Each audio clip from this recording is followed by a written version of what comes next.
수도권 최대 규모의 집단 감염지 코리아 빌딩 콜센터 관련 확진자 124명으로 지금 집계되고 있어서 또 다른 슈퍼 전파로 이어지는 것 아니냐 이런 우려가 커요. 이 콜센터 상담사들의 열악한 근무 환경이 재조명되고 있는데 직장갑질 119가 긴급 설문조사를 진행했답니다. 그 결과를 좀 들어보죠. 직장갑질 119의 박점규 운영위원 어서 오세요. 네, 안녕하세요. 이번에 이 집단 감염 사태 이후에 설문조사 한 건가요? 네, 맞습니다. 그 집단 감염 사태가 3월 11일 이제 저희가 언론에서 10일 날 저희가 보도를 받았고요. 예. 11일과 12일 이틀간 저희가 조사를 했습니다.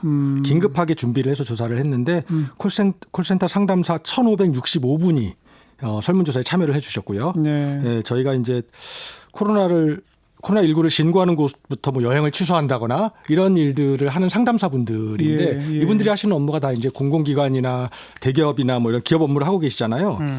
근데 이제 이분들이 약간 닭장이라고 불리는 네. 본인들도 그렇게 부르고 이런 공간에서 일하고 있기 때문에 감염의 위험이 굉장히 높아서 저희가 이분들의 목소리를 직접 들려주는 게 필요하다라고 해서 설문조사를 기획하게 됐습니다. 뭐를 조사했어요?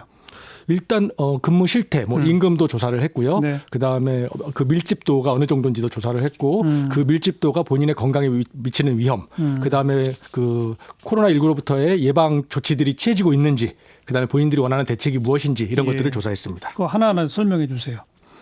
일단 저희가 이분들의 처우가 어떤지에 대해서 먼저 물어봤는데요. 월급이 200만 원 이하라고 응답하신 분이 69%.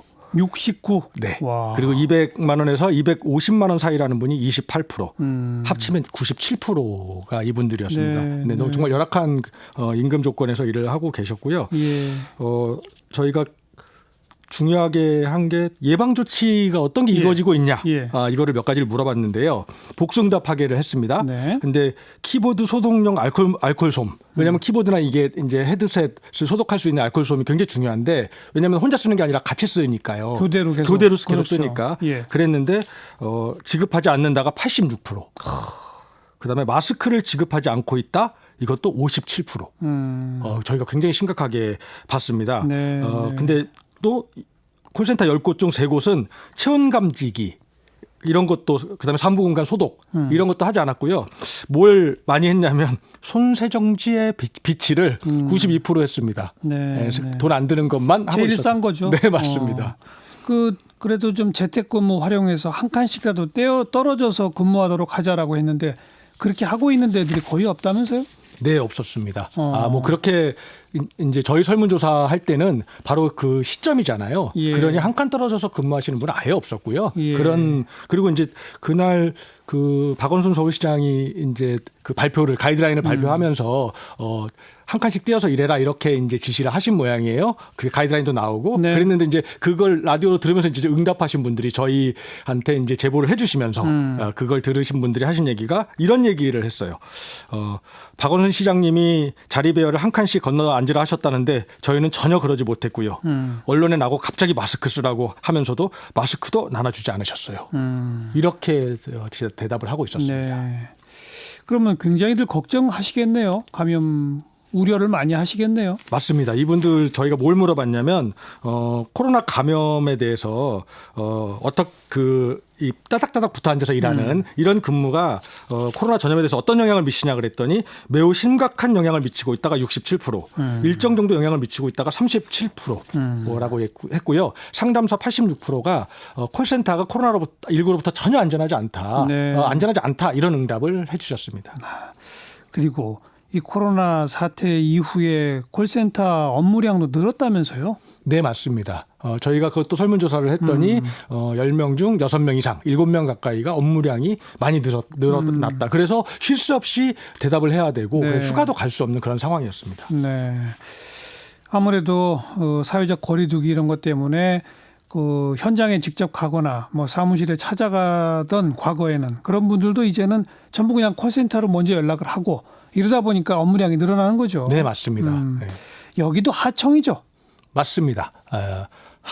저희가 제가 만약에 코로나 증상 위험이 있다. 그럼 1339 전화해야 되잖아요. 예. 그다음에 저희가 또 예를 들면 그 고용 회사에서 코로나 때문에 갑자기 해고당하게 생겼다. 그럼 고용노동부에 전화해야 되잖아요. 네. 이런 전화번호를 다 누가 운영하느냐? 직접 운영하는 곳은 거의 없고요. 서울시에서 재단으로 운영하고 있는 120 콜센터를 빼고는 예. 거의 다 대기업이나 그리고 공공기관도 다 하청 도급업체에서 운영하고 있습니다. 공공기관도 그래요? 네, 맞습니다. 1339 전화 받으시는 분들도 하청 노동자예요? 네, 그렇습니다. 그래요? 그러면 이런 집단 감염이 생겨도 결국은 그 하청업체가 책임져야 됩니까? 어떻게 됩니까 이거? 이게 하긴 뭐 지금의 이 코로나19 사태는 치료비나 이런 건 전부 정부가 뭐 부담을 하긴 합니다만은. 예, 맞습니다. 네. 그러나 예방 조치 같은 경우는 완전히 다른 거죠. 알겠어요. 그래 이분들은 뭘 원하고 있던가요?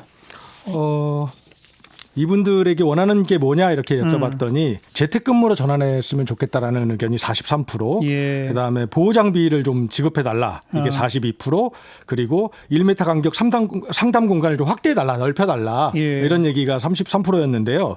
주간식 응답이 약간 재미있는 게 있었는데 이분들이 뭐냐면 교대 근무를 네. 할 수 있게 해달라. 이부제를 하든 격일로 하든 순환이든 예. 아니면 업무 시간이라도 유연화를 좀 해서 그 빽빽한 곳에 전체가 들어가서 일하지 않도록 네. 해달라는 요구가 많았고요.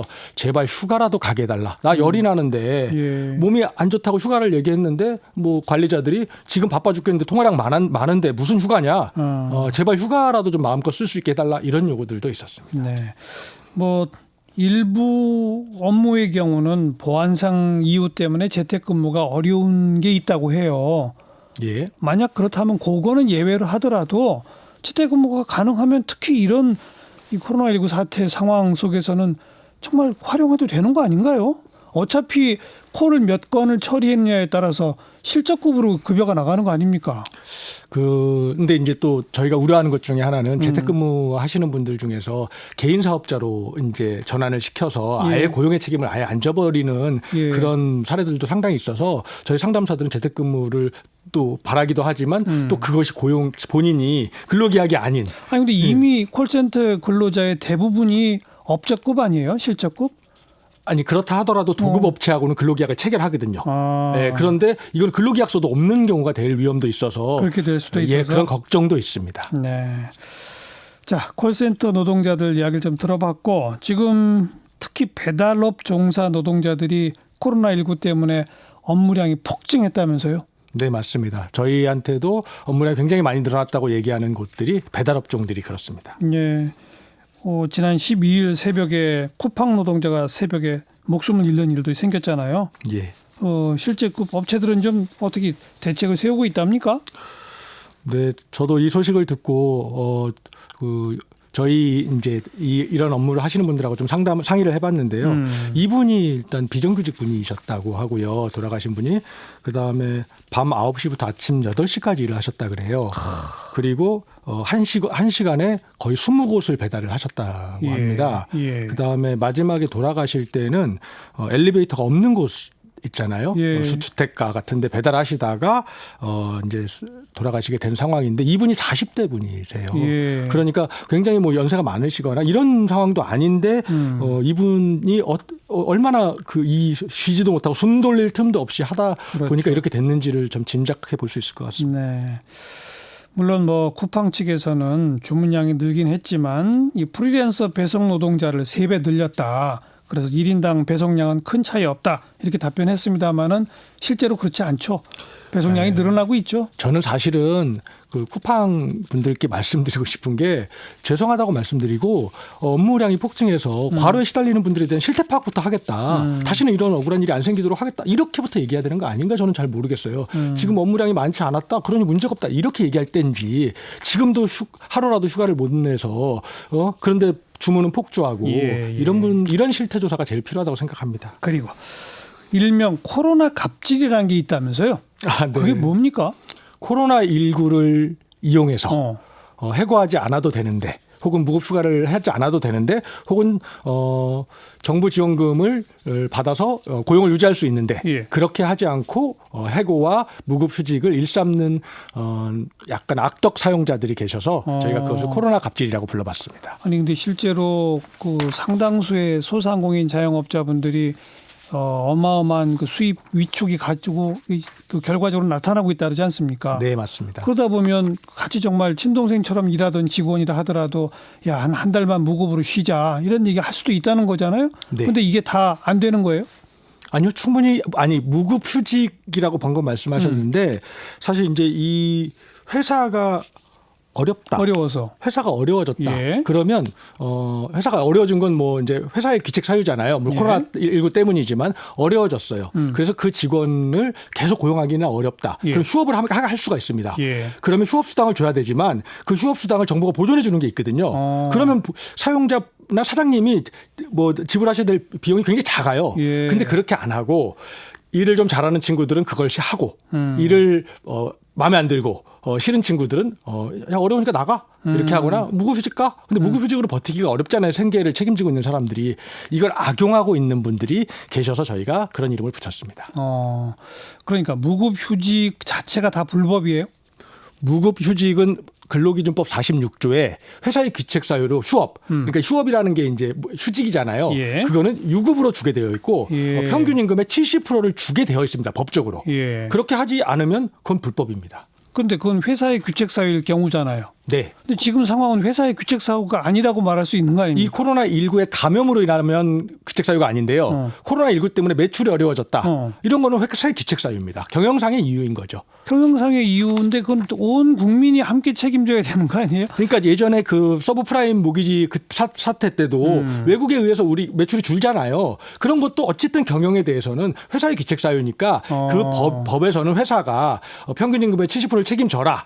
대신 이번 코로나나 이런 사태는 정부가 이럴 때 해고하지 말고 예. 고용을 유지해서 함께 살자. 그러니 예. 정부가 지원금 줄게. 이렇게 예. 운영하고 있는 겁니다. 그럼 경영상의 긴박한 이유로 인한 정리 해고는 또 가능하잖아요. 법상. 네, 맞습니다. 그러니까 그런 무급휴직 같은 거 하지 말고 하려면 정리 해고를 하라 이건가요? 그러니까 근로기준법에는 정리해고를 하거나 긴박한 경영상의 필요 때문에 아니면 휴업을 해야 되는 건데 그 휴업은 유급 휴업이라는 겁니다. 무급 휴직이 아니고 70% 유급 네, 맞습니다. 수당을 줘라. 네, 맞습니다. 그럼 정부가 어느 정도 보조를 해주나요? 지금 정부가 300인 미만 사업장의 기준으로요 75%를 보전을 해주는 건데요. 네, 그러면 이제 200만 원 받으시는 분들이다. 그러면 200만 원 받으시는 분들의 70%니까 37에 아니야. 그 7, 24, 140만 원이잖아요. 네. 그 140만 원 중에 75%를 정부가 지원해 주고요. 또 이번에 정부가 발표한 것 중에서 항공 관련된 업이나 뭐 예를 들면 여행업이나 이런 관련된 업종, 4개 업종을 선택을 했는데요. 예. 거기는 90%까지 해 주기 때문에 그럼 나머지 10%나 25%만 사업주가 부담하면 되는 예, 이런 그렇습니다. 지원 제도가 있는데 그 10% 25%를 주기 싫어서 정부 지원금 신청도 안 한다 이거로군요. 네, 그게 문제입니다. 그러니까 이제 아까 말씀하신 특별 업종이 아니어도 회사가 지원 비용 부담하는 게 35만 원 월에요. 그다음에 그 나머지 특별 업종이 되면 14만 원 정도밖에 그 회사의 그 지불 책임이 없는데 사실은 사장님 입장에서 보면 그 직원이 오랫동안 같이 일해왔던 직원이 일을 잘하잖아요. 그분이 다른 데 가는 게 더 손해일 수 있거든요. 어려움을 같이 극복하자 이렇게 하면 되는 문제인데 그렇게 안 하고 있고 또 안 하고 있는 게 지금 가장 큰 문제입니다. 정리하자면 무급 휴직이라는 건 없다. 네, 맞습니다. 법상 유급으로 70%까지는 주도록 되어 있다. 그 기간도 정해져 있나요?